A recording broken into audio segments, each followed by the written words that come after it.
اب یہاں پر آپ لوگ یہ لفظ دیکھ رہے ہیں، یہاں پر اکثر لوگ نہیں جانتے کہ ان میں سے حمزہ کون سا ہے اور ان میں سے لام کون سا ہے۔ اکثر لوگ یہاں پر تلاوت کرتے ہوئے مسٹیک کر جاتے ہیں، تو آپ لوگوں نے ان مشکل الفاظ کو سیکھنا ہے۔ بالبأساء والضراء، اب یہاں پر آپ لوگوں نے اس بات کو نوٹ کرنا ہے کہ یہاں پر جو پہلا حرف ساکن ہے یہ لام ہے، اور یہاں پر جو دوسرا حرف ساکن ہے یہ حمزہ ہے۔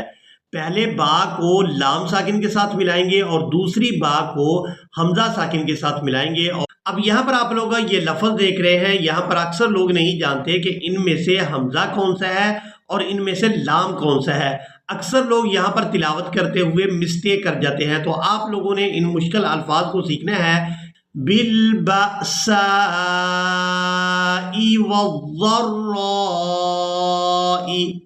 اب یہاں پر آپ لوگوں نے اس بات کو نوٹ کرنا ہے کہ یہاں پر جو پہلا حرف ساکن ہے یہ لام ہے، اور یہاں پر جو دوسرا حرف ساکن ہے یہ حمزہ ہے۔ پہلے با کو لام ساکن کے ساتھ ملائیں گے اور دوسری با کو حمزہ ساکن کے ساتھ ملائیں گے۔